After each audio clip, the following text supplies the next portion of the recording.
आपकी पार्टी का जो है क्या विचार है चुनाव लड़ने का लेकर? ऐसा है, हमारी सर्वजन सुखाय पार्टी जी पिछले लोकसभा चुनाव में इटावा, फरखाबाद, कन्नौज, मैनपुरी, फिरोजाबाद 5 जगह चुनाव लड़ने का प्रयास किया था प्रत्याशी चयन के लिए। तो सैफई परिवार ने हमारे सभी प्रत्याशियों को हॉस्टाइल कर दिया था, लालच दे करके उनको वापस ले लिया था, अपने पाले में कर लिया था। तो मजबूरी मुझे यहाँ मैनपुरी लोकसभा से बसपा से अपनी पार्टी का गठबंधन करके चुनाव लड़ना पड़ा। इन्होंने ये सोचा था सैफई वालों ने कि हम ऐसा करके पार्टी को ख़त्म कर देंगे, लेकिन पार्टी ख़त्म नहीं हुई। पार्टी करहल में हुंकार भर रही है और पार्टी करहल का उपचुनाव पूरी दमदारी से, पूरी ताकत से लड़ेगी।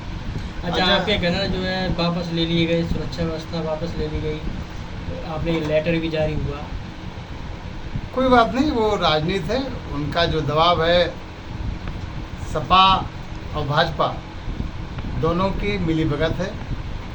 सपा भाजपा के दुश्मनों को कमज़ोर कर रही है और भाजपा सपा के विरोधियों को कमज़ोर कर रही है। तो मुझे सपा का विरोधी माना जाता है, इसलिए भाजपा सपा का सहयोग कर रही है मुझे कमज़ोर करने के लिए, इसलिए मेरा गठबंधन वापस ले लिया है। अच्छा अध्यक्ष जी, आने वाले समय में उत्तर प्रदेश में 10 सीटों पर उपचुनाव है, आपकी पार्टी कितने सीटों पर चुनाव लड़ेगी? देखिए 10 सीटों पर तो मैं नहीं कहता, मैं सब जगह प्रभावी नहीं हूँ, लेकिन करहल विधानसभा में हमारी पार्टी का प्रत्याशी चुनाव जीतने के लिए लड़ेगा।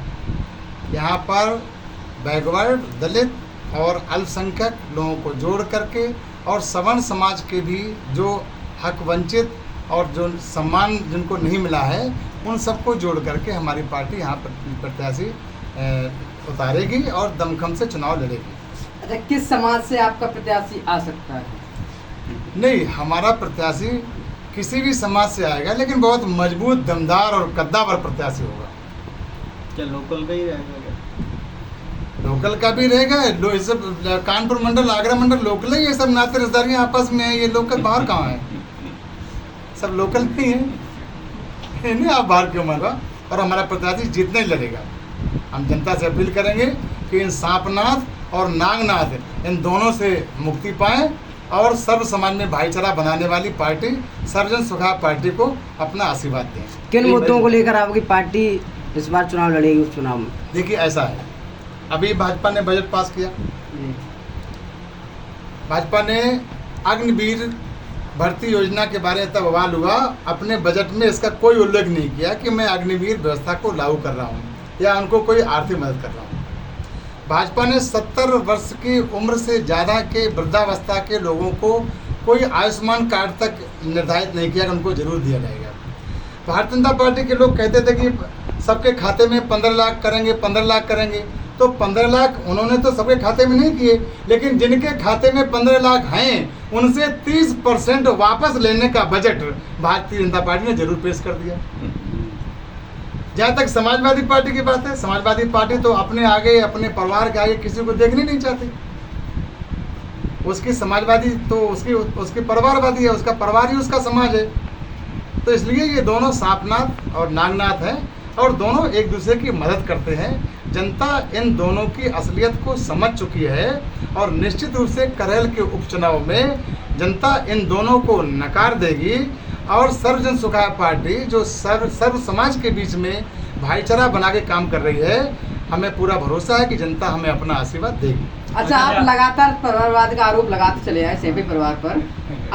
सुर्खियों में नाम चल रहा है तेज प्रताप यादव का भी उपचुनाव में। जी, परिवार से वो भी आ रहे हैं उपचुनाव में। नहीं, वो परिवार से अलग सोच ही नहीं सकते। निश्चित रूप से परिवार में वही बेचारे रह गए हैं, तो उनको भी एडजस्ट करने का प्रयास किया जाएगा। करहल में और भी तो नेता थे उनके परिवार में, नहीं करहल में और नेताओं से मतलब नहीं है, उनके परिवार के नेता खाली नहीं है, उनके परिवार के नेताओं को रोजगार मिलना चाहिए। उनके घर के, उनके परिवार के, उनके चाचा, भतीजे, नाती ये बेरोजगार नहीं रहने चाहिए, उनके रोजगार की व्यवस्था की जा रही है। अभी और सब लोग तो लघु हैं, लगे हुए हैं। अभी आपने नाम दिया सांपनाथ और नागनाथ, क्या उद्देश्य है इन सांपनाथ और नागनाथ का? सांपनाथ का उद्देश्य ये है कि ना कम रघुवर, ना कम कन्हैया, ना भाजपा कम है और ना सपा कम है।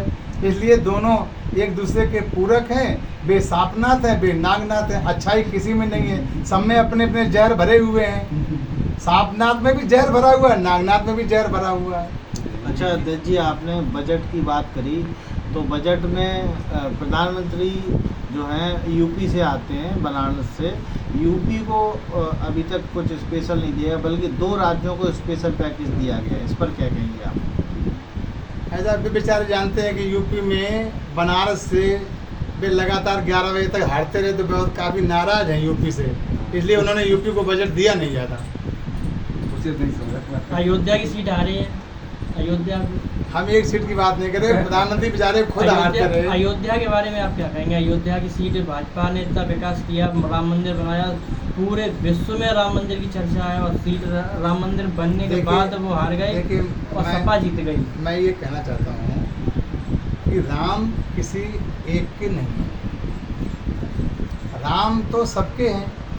भाजपा मंदिर बना करके भगवान राम को अपनी गोदी में बिठाना चाह रही थी, जबकि भगवान की गोदी में पूरी दुनिया बैठी हुई है। तो भगवान ने कहा कि तुम हमको बेवकूफ़ बना रहे हो, तुम हमें अपनी गोदी में बिठा रहे हो, जबकि पूरी दुनिया मेरी गोदी में बैठती है। तो तुम्हें हम सबक सिखा दें बस। धन्यवाद। ठीक है।